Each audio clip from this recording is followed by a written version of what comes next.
নতুন বছরে ফুল অ্যাকশনে ইডি। এবার প্রাথমিকের শিক্ষক নিয়োগ দুর্নীতি মামলায় তৃণমূলের সর্বভারতীয় সাধারণ সম্পাদক অভিষেক বন্দ্যোপাধ্যায়ের সংস্থা লিভস অ্যান্ড বাউন্ডসের অধীনে থাকা 8টি সম্পত্তি বাজেয়াপ্ত করার প্রক্রিয়া শুরু করে দিল কেন্দ্রীয় তদন্তকারী সংস্থা ইডি।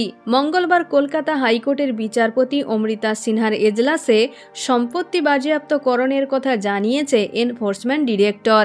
এদিন আদালতে ইডি জানিয়েছে, নিয়োগ দুর্নীতির সাথে যোগাযোগ রয়েছে বলে অভিযুক্ত সংস্থা লিভস অ্যান্ড বাউন্ডসের এই সম্পত্তির মূল্য আনুমানিক 7.5 কোটি টাকা। প্রসঙ্গত, গত সেপ্টেম্বর মাসে লিভস অ্যান্ড বাউন্ডসের সিইও অভিষেক বন্দ্যোপাধ্যায়ের সম্পত্তির খতিয়ান তলব করেছিল কলকাতা হাইকোর্ট। শুধু অভিষেকই নয়, তার পাশাপাশি লিভস অ্যান্ড বাউন্ডসের সমস্ত ডিরেক্টরের সম্পত্তির হিসাব দেখতে চান বিচারপতি সিনহা। একই সঙ্গে সংস্থার আয় ব্যয়ের হিসাব ও শুরু থেকে এখনও পর্যন্ত সংস্থার কর্মকাণ্ড জানতে চেয়ে রিপোর্ট তলব করেছিল হাইকোর্ট। এরপর গত 14ই ডিসেম্বর ইডির তরফে মুখবন্ধ খামে সেই জবাব জমা পড়ে হাইকোর্টে। লিভস অ্যান্ড বাউন্ডস কিসের সংস্থা, আয়ের উৎস কি, এর লাইসেন্স ছিল কিনা, কারখানা যন্ত্রাংশের বিবরণ, কোম্পানির শেয়ারের তথ্য, সম্পত্তির খতিয়ান সমস্তটা বিশদে জানতে চেয়েছিলেন বিচারপতি।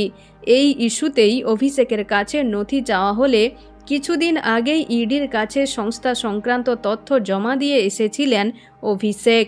সেই সমস্ত নথির প্রেক্ষিতেই মঙ্গলবার আদালতে ইডি জানায়, তারা ব্যাংক অ্যাকাউন্টের উপরে নজরদারি চালাচ্ছে। শুধু তাই নয়, ইতিমধ্যেই লেনদেন বন্ধ রাখার বিষয়ে নির্দেশ দিয়ে দিয়েছে বলেও আদালতে জানায় ইডি।